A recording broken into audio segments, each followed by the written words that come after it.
Welcome students, my self Priyaranjan Tripathi. अभी मैं reproductive health का एमसीक्यू डिस्कशन करूँगा।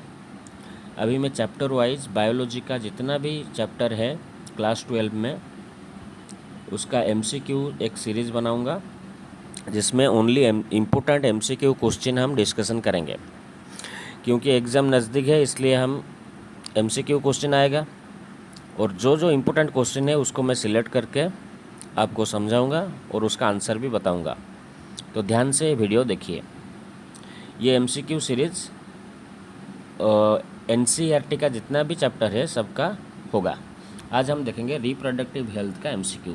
Question number 1, which artificial reproductive technique can help a lady conceive a child if both और fallopian tube are blocked. अगर दोनों fallopian tube block हो गया तो कौन सा मेथड हम आईवीएफ मेथड यूज करेंगे। हमको मालूम है अगर फैलोपियन ट्यूब ब्लॉक हो गया तो क्या होगा, फैलोपियन ट्यूब में फर्टिलाइजेशन नहीं हो पाएगा, इसलिए हम आईवीएफ मेथड यूज करेंगे। इन विट्रो फर्टिलाइजेशन, लैब में आउटसाइड द बॉडी फर्टिलाइजेशन कराएंगे, उसके बाद जाइगोट को इम्प्लांट कराएंगे और जाइगोट को हम ग्रो करके एम्ब्रियो बनाएंगे और उसके बाद यूटेरस में इम्प्लांट करेंगे। इसलिए ऑप्शन बी होगा करेक्ट आंसर। अब देखेंगे question number 2, which of the following is not a copper releasing IUD. LNG-20 तो हार्मोन रिलीजिंग आईयूडी है, CUT copper releasing IUD, Lippes loop ये नॉन मेडिकेटेड आईयूडी है, तो बोथ ए एंड सी होगा answer. आपको याद रखना है LNG-20 एंड प्रोजेस्टेरोड ये दोनों हार्मोन रिलीजिंग आईयूडी है एंड लिपिस लूप एक नॉन मेडिकेटेड आईयूडी है, इसलिए option A and C answer हुआ। अब नेक्स्ट क्वेश्चन हम देखेंगे। ये क्वेश्चन थोड़ा गलत लिखा है, ये होगा which of the following is not the characteristics of ideal contraceptive, और आंसर होगा ऑप्शन ए इरिवर्सेबल, क्योंकि आइडियल कॉन्ट्रासेप्टिव का जो कैरेक्टरिस्टिक्स है वो रिवर्सेबल है, easily available, user friendly, effective with least side effect, ये सब कैरेक्टरिस्टिक्स है, लेकिन ऑप्शन ए नहीं है, इसलिए आंसर ऑप्शन ए होगा। नेक्स्ट क्वेश्चन हम देखेंगे। What is the expansion for MTP। MTP का फुल फॉर्म क्या है? Medical termination of pregnancy, option C होगा आंसर। इसको इंड्यूस अबॉर्शन भी बोलते हैं। MTP लीगलाइज्ड है इंडिया में, 1971 में लीगलाइज्ड हुआ था। Next question, amniocentesis is a process use to. Amniocentesis process में हम क्या करते हैं, एम्ब्रियो का जो सब डिजीज है, जेनेटिक डिजीज, उसको हम डिटरमाइन करते हैं, इसलिए ऑप्शन डी होगा आंसर इसका। एमनियोसेंटेसिस को मिसयूज भी किया जाता है टू डिटरमाइन द सेक्स, और सेक्स डिटर्मिनेशन में ये भी यूज होता है। Next question, the function of copper T is. The function of copper T, copper T एक कॉपर रिलीजिंग आयोडी है और ये फर्टिलाइजेशन को स्टॉप करता है, तो ऑप्शन डी होगा। क्लीवेज, गैस्ट्रुलेशन, म्यूटेशन ये सब होता है, लेकिन फर्टिलाइजेशन तो पहले से ही ख़त्म हो जाता है, नहीं होता है, इसलिए ऑप्शन डी होगा। Next question, what is the shape of the growth curve. Growth curve का शेप क्या है? ग्रोथ कर्व का शेप है एस शेप है, ऑप्शन ए होगा, जिसको हम बोलेंगे सिग्मॉइड शेप। अब नेक्स्ट क्वेश्चन देखेंगे। A widely accepted method of contraception in India. India में वाइडली एक्सेप्टेड मेथड क्या है? IUD, याद रखना, इंट्रा यूट्राइन डिवाइस इंडिया में एक widely accepted contraceptive method. Next question, by which name is family planning currently known. अभी family planning programme का नाम चेंज होकर क्या हुआ है? RCH हुआ है, reproductive and child health care, तो ऑप्शन होगा ऑप्शन डी। नेक्स्ट क्वेश्चन देखेंगे। Which problems in reproductive health care requires a doctor's help? STD ये तो डॉक्टर का हेल्प लिया जाता है, कॉन्सेप्शन, पार्चुरेशन ये भी होगा, यहाँ पर ऑल ऑफ दिस होगा answer, option D. Next question, the program to get total reproductive health as a social goal of national level are called dash. ये क्वेश्चन फैमिली प्लानिंग का डेफिनेशन है, इसलिए ऑप्शन बी होगा answer. Family planning program को एक reproductive health का national goal जैसा लिया गया था 1951 में। नेक्स्ट क्वेश्चन देखेंगे, test tube baby implies which of the following techniques. Test tube baby मतलब ZIFT, याद रखना ऑप्शन डी होगा answer. Next question, which of the following is RTR, sorry ART में क्या आता है? ऑप्शन डी होगा both B and C.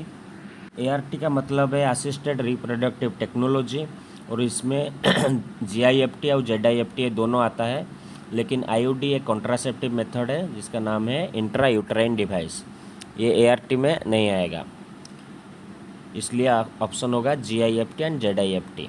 Next question देखेंगे, the technique called gamete intrafallopian transfer or GIFT is recommended for those females. देखो यहाँ पर gamete इंट्राफालोपियन transfer, gamete को हम ट्रांसफ़र करेंगे फालोपियन ट्यूब में। जो फीमेल का गैमेट प्रोडक्शन नहीं होगा, मतलब who can not produce ovum, जिसका फीमेल गैमेट प्रोडक्शन ही नहीं होगा, उसमें हम क्या करेंगे, आर्टिफिशियली उसका जो फालोपियन ट्यूब में हमको एक गैमेट को इंसर्ट करना पड़ेगा, इसलिए ऑप्शन 1 होगा आंसर। नेक्स्ट क्वेश्चन देखेंगे, which method can be used for women that can not produce ovum but can provide suitable environment.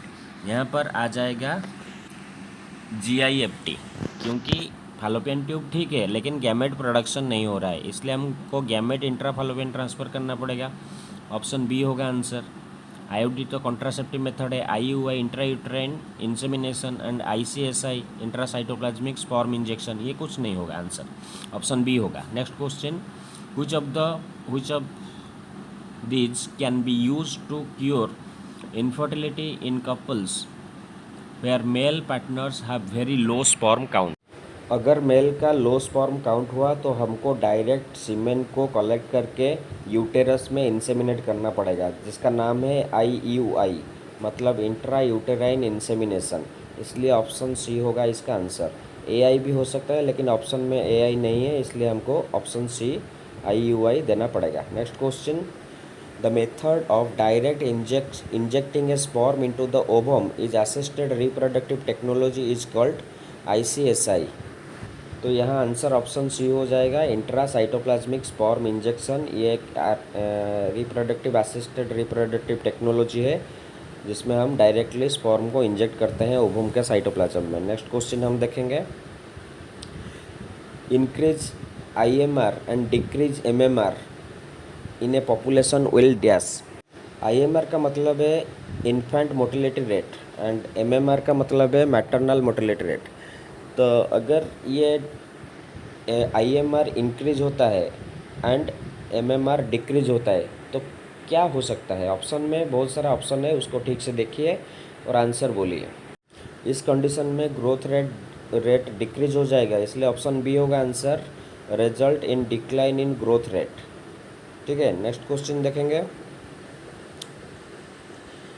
Intensely lactating mother do not generally conceive due to. Lactation के time में conception क्यों नहीं होता है? इसका answer होगा option A, suppression of gonadotropin. Gonadotropin जो hormone होता है वो सप्रेस हो जाता है। नेक्स्ट क्वेश्चन देखेंगे, national level approach to build of a reproductively healthy society was taken of in our country in, ये 1951 में स्टार्ट हुआ था, इसलिए ऑप्शन 1 होगा इसका आंसर। नेक्स्ट क्वेश्चन देखेंगे, emergency contraceptives are effective if used with in 72 hours of coitus. Important question है, NEET में बार बार ये क्वेश्चन आता है, तो 72 आवर्स ऑफ कोइटस होगा answer, option A. Next question, from the sexually transmitted disease mention below identify the one which does not specifically affect the sex organ. कौन सा डिजीज में सेक्स ऑर्गन स्पेसिफिकली अफेक्ट नहीं होता है? ये होगा ads. Ads एक इम्यून डेफिशिएंसी डिजीज है, तो सेक्स ऑर्गन अफेक्ट नहीं होता है लेकिन सेक्सुअली ट्रांसमिटेड होता है, इसलिए ये STD अंडर में आता है, तो ऑप्शन बी होगा answer. Next question, condoms are one of the most popular contraceptives because of the following reason। क्यों कॉन्डम इतना पॉपुलर कॉन्ट्रासेप्टिव है? यहाँ तो आंसर लिखा है ऑल ऑफ दिस ही होगा, क्योंकि कॉन्डम एक बैरियर मेथड है जो कि इंसेमिनेशन को प्रोटेक्ट करता है। And do not interfere with coital act, ये भी आंसर होगा। सेक्सुअली ट्रांसमिटेड डिजीज को भी प्रोटेक्शन देता है, इसलिए इसका आंसर हो जाएगा ऑल ऑफ दिस। ये भी एक बहुत इंपॉर्टेंट क्वेश्चन है, इसको आपको याद रखना है। नेक्स्ट क्वेश्चन देखेंगे, the correct surgical procedure as a contraceptive method is. Surgically दो होता है, भासोक्टोमी एंड ट्यूबेक्टोमी, और यहाँ ऑप्शन में भासोक्टोमी है, इसलिए ऑप्शन सी होगा आंसर। ठीक है, नेक्स्ट हम देखेंगे question number 13, RCS transfer. RCS का फुल फॉर्म क्या है? Reproductive child health care program, इसलिए ऑप्शन डी हो जाएगा इसका आंसर। ये वाला क्वेश्चन हम पहले भी डिस्कस किया हूँ। तो next question, which of the following can not be detected in a developing fetus by amniocentesis। amniocentesis में जेनेटिक डिसऑर्डर को हम डिटेक्ट करते हैं, इसलिए ऑप्शन में एक ऑप्शन 1 में है जॉन्डिस। जॉन्डिस एक जेनेटिक डिजीज़ नहीं है, ये वाटरबॉर्न डिजीज़ है, इसलिए ऑप्शन 1 होगा आंसर। और बी सी डी ये तीनों जेनेटिक डिसऑर्डर्स है। क्रोमोसोमल डिसऑर्डर है डाउन सिंड्रोम, सिस्टिक फिब्रोसिस एक ऑटो इम्यून डिजीज़ है, और कलर ब्लाइंडनेस ये भी एक्स लिंक्ड डिजीज़ है, इसलिए ऑप्शन ए होगा आंसर। तो इतना ही इंपॉर्टेंट क्वेश्चन हम डिस्कशन करेंगे। अगर और कुछ क्वेश्चन चाहिए रिप्रोडक्टिव हेल्थ का रिवाइज करने के लिए तो मुझे कमेंट कीजिए। आज के लिए इतना ही देखेंगे। Best of luck, thank you.